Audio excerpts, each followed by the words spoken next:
I'm Michael Fox, and this is the Prospector News Podcast. And I am live on location at the Association for Mineral Exploration of British Columbia's Roundup.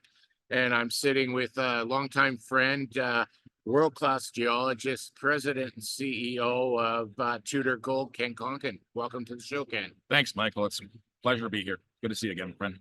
It's good. You and I both have had a long haul here the last several days, show after show after show, but I'm starting to see a light at the end of that tunnel, and it's been a productive 7 days for me. How about for you folks? Yeah, absolutely. You know, you always start these years off wondering what's it going to be like relative to last year. So for me, I'm thinking for the amount of attention we're seeing from financial groups that they're putting fuel in tanks. So I think we're going to see a better than expected year. A lot of people want to leave 2023 in the rearview mirror and forget about it, but I think we had a pretty good year this year. Yeah, I would agree. Before we get into a review of what happened in 2023, let's start for those listeners that aren't familiar with Tudor Gold and given the what I refer to the 10,000-foot view. Right. It's a great overview of a company, a relatively new company to the Golden Triangle. I've been associated with the project for several decades. I was actually one of the guys that discovered it, but we're in the heart of the Golden Triangle on the KSM Seabridge chain of massive deposits. This is along the same structural plane, as well as directly north of Pratium's. Well, now no longer Pratium, no longer Newcrest, but now Newmont. They're a great gold discovery, which I was part of.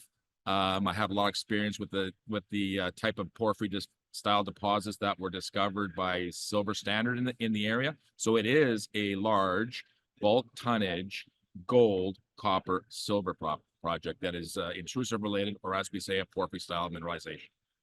Yeah. It's it's amazing. Every time you guys come back with drill results, this thing just seems to get bigger and bigger, and it's exciting.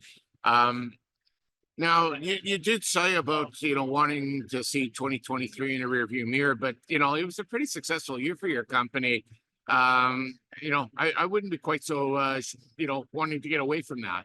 No, for us particularly, we held our own. We did well. It was just basically the overall industry, the confidence, the markets, the force to finance at low rates, that kind of thing is pervasive. We understand that. We held our own value relative to other companies slipping. It's absolutely true, but we had a stellar success technically. So besides the financial aspects, we brought out in Q1 of 2023 an updated resource that absolutely devastated the previous initial resource. And we knew it would. So in that resource came about 2 billion pounds of copper in one specific domain that's in the center of the Goldstorm universe, the center of the Goldstorm system. So this is what we've been chasing for 2023, and it paid off dividends. Now, with that copper that you're finding in the system, are you able to take advantage of the various levels of governments taking a look at copper being a critical metal? Yeah, absolutely. I think we did look at it, but the fact that gold is almost 50-50 with it, there's the wording is it's got to be the larger amount. Now, is it amount volume or is it amount value? We didn't want to play with that hot potato because I think it was something that for the extra squeeze you get on a critical metal, rather than having a failure and having an audit say, no, you can't use this for this. We just went at it simply. We can down the road if we just do a program designed only for the copper, that'll come. But for now, it's just a pivotal point where we adapted and we turned our attention to the CS600 center core domain that is now holding well over half of the resource on this deposit. Yeah. Now, in the last couple of weeks, as the drill bits were turning all last year, you've had some results come out, and as always, they're eye-catching. They're spectacular, and it's the hypothesis we posed that we're getting closer to the source or the fountain of the system, if you will. And we didn't disappoint. Some really large intercepts, but holding 3s and 2s. So 3 gram per ton gold equivalent, 2 gram per ton gold equivalent over something more than tens of meters in the hundreds of meters.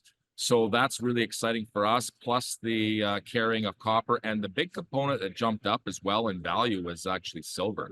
So silver popped up from the typical 2-3 gram now into the 10-12 gram category. If you recall, after the first 2 years in real quick history here, 2019, 2020 was 2 years and really successful drilling. We were able to pull out a resource just on 2 years of drilling, which is absolutely unheard of. It came up with 19.4 million ounces gold equivalent of M&I, with another 7 million ounces out there with inferred. So arguably we had one of the biggest discoveries, but I didn't like the grade. It was 0.74. We looked at it, bigger or more was not better. We had to get stronger in the grade category. So we went at it, we fine-tuned the drill directional and nailed it. We slayed all the heart of the system going forward, so it was nothing but head and heart shots, and we succeeded. So the next 2 years of drilling was 2021 and 2022, where we actually got one outstanding drill hole. And I'll just refer to one hole just to give you an example. This was hole GS 21-113W2 as a wedge 2. We started that in 2021. We never got through the entire stack of domains, including the 300 Horizon nor the CS600. So we came back with a bigger rig. We left the steel in the hole. We pulled the end, but we left the H and we left the casing. Came back with a much larger drill and added over 160 meters to that composite. That current composite is standing at 1,497.5 meters of 1.12 gold equivalent. Staggering. With a component is the copper was 0.27. However, half the hole has no copper, only the bottom domain. The upper domain that we hit was the 300 Horizon. Within the 300 Horizon, named for 1 gram over 300 meters from the upper contact, now was stretching 456 meters of 1.35 gold equivalent, of which the gold component was 1.30, no copper. Fast forwarding down to the bottom of the hole, this part did not make the resource because it was inferred only. It was 732 meters of 1.60 gold equivalent, of which 0.91, almost a gram. By the way, 0.91 is a gold grade, is higher than the head grade of the Detour mine, Canada's largest mine. So 0.91 gold over 732 meters with 0.53% copper. So if you dilute that to half, that's how you get that crazy number of 0.27 over the entire hole. So we're going to take care of maintenance and just now do only domain resources. We'll do resources by domain, and at the end of the day, we'll do a updated press release on all the drilling and the volumes and look at if this warrants coming out with a new updated resource. So all of the drilling done in 2023 was predicated off this hole that did not make that resource on M&I. And that new resource that we did roll out, by the way, in Q1 of 2023 was the 23.4 million ounces of 1.13. When you look at the table, and I encourage everybody to go to our website and see the table, it's a beautiful display of all the grades and the sensitivity to cutoff. We upped the cutoff from 0.3 to 0.5 in the new resource. We upped the cutoff in the underground from 0.46 to 0.7. Now, this is a sub-level block cave, the cheapest underground mining process possible. So now we're way up at 0.7, and even with that, that was a staggering improvement to the resource, and we even shaved off about 200 million tons. So we're now currently standing at 642 million tons, larger than Galore Creek, better in grade on gold by far, but they've got us beat on copper. We don't need a $2 billion road or access to it. We're just 20 kilometers yet to connect to a all gravel road that Seabridge has put in for their tailings facility. So now what we're looking at is putting the money in to stitch off the deposit because it's open in all directions. Absolutely a geological marvel. It's exciting to look to the future, and let's look to the future. 2024, there's big plans ahead and afoot. So absolutely. So when you actually look at this thing, we look at grade sensitivity. So obviously grade is king, and we have consistency, but When you see that same chart and you boil down the cutoffs, we're as bold to suggest, not that you would, a 1 gram cutoff. So if you did the 1 gram cutoff, what would you get? Well, in the end, you would actually cut the deposit in half to 320 million tons. And then you would get also a really nice still 15.2 million ounces of gold equivalent with another 4 million ounces of inferred still out there. Put that back, you get my original 19 million ounces gold equivalent we started with on the initial resource. But this time, the magic trick was we went from 0.74 to 1.48. We doubled it. I tell people this in the industry, they look at me and say, well, how the hell did you do that? It's simple. We hit lots of 2s and 3s. Read the last 3 press releases. Look at those runs. They're impressive. So we are literally getting through the center of the eye of the hurricane, the Goldstorm hurricane. The universe is expanding. We want to get to the end. And the reason why people are kind of beating on our door saying, you got to get to some economics, you got to get to a PEA. Yes, yes, yes, we will do that. However, we need to know what the front door looks like. So this is where I'm going. We financed in the worst time possible to finance. We picked up $8.9 million. We went on to a road show through Europe, through Frankfurt, through London, came back to Toronto, went to New York, and they all came in. They came in with hard dollars, so we couldn't say no. We also raised what we needed for flow through, which was probably near 5, what we asked for. So we were successful, and that we did this on our own, non-brokered. So that was an impressive feat. I think so we're getting traction finally from the investment community, and more people will jump in if they see some economics. We understand that. We're patient, but I will not make a mistake. We will not make an error on a geological model. When people go down in a mine and they say, well, it's got to be going this way and it's not, it's going that way. Well, you can easily sterilize a lot of higher grade material. So this is the game now. We have to find the front door. All the access is coming from this side of the deposit where the metal source is from. It's so critical we locate the precise distribution, size, and metal content and grade so we don't nick high grade going through with a ramp design. And I don't want to keep on ringing the bell, keep finding something and changing the design. Do it once, but do it right and do it well. Oh, absolutely. My father was an electrician and he was very handy. He always said, measure twice, cut once. But the dyslexic in me always kind of cut twice and measured the one time. And that never works well. Listen, I would agree with the critics out there that say you've got 23 million ounces. You should be able to apply your economics to it, but we need to know the exact shape and design. How much material will be sub-level block cave? How much will be pit?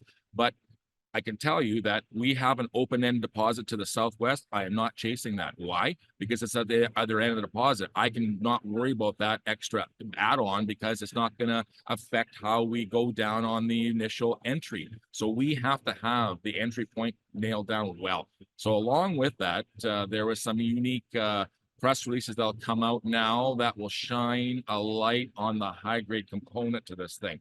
In addition, we've found something that appears to be a system that's a late stage overprint. So everybody, I encourage you to watch what happens in the next, say, week to 10 days with a press release coming up on that. Outstanding. And given the financing you spoke about, I'm guessing 2024 is well locked up and funded. It's close, but here's the thing is I always have an expression, why drill 18,000 meters when you can drill 35 or 34? We always love to drill. So we might be looking for more money to push us through over. We typically wait and do it in 2 tranches. We have the first tranche now. Do we wait and see how the results come out and people respond, markets recover, and we have a stronger stock price? So it's a bit of a, it's a shell game for me what to do. Do I take this one? Do I take that one? Where do I go with this? What do I do? So we sit and talk to our financial powerhouses, Mr. Eric Sprott, for advice. We talk to the brokers. We talk to our research capital. We go down to our equity raised partners and see what they've got. And they're impressed of our last raise because it was non-brokered. They were impressed. And I was proud of it. But I think we need another $10 to $12 million going forward. But do we need it now? No, not really. Do we need it later? Do we take the chance? All that to be announced. But let's just see what happens with the press release if we do choose to do a resource update.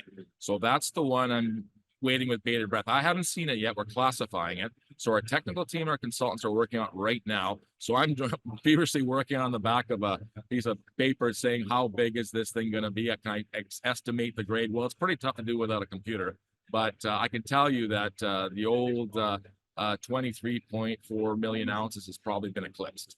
So the Goldstorm universe is expanding. I can absolutely honestly say, and not in a bad sense where the grades are diminishing. The grades are holding, I think, because of all things. The grades were pretty impressive coming out of the last bit of results we've released, and all the way through the summer too, by the way. So it's been a super successful technical success. I just wish the markets would get over these interest rates and just life is going to be this, and let's go forward with pushing projects of this quality to the front, and let's get this thing as close to a production decision as we can. Absolutely. Where I come from, they have a tradition. When there's a storm coming, you get storm chips. And I can't wait to get my bowl of storm chips to watch this unravel and roll out a little bit further. If people want to continue to follow the story, get in touch with you or Chris, your PR guy. Yep, he's our corporate development. He's in our office here. I'll be traveling quite a bit up the site this year. We've got the entire geological technical team in Vancouver at this conference, and then we're going to make some decisions immediately on what we're going to do for targeting and how logistically we're going to pull this off successfully, as frugal as we can, and hit again head and heart shots. So make it count. Beautiful. I look forward to when we get to sit down next, because this story gets more and more exciting every time we talk. Absolutely. Thanks very much for your time today. Thanks so much, Mike, for having me. Thanks. Tudor Gold is a paid sponsor of the Prospector News podcast.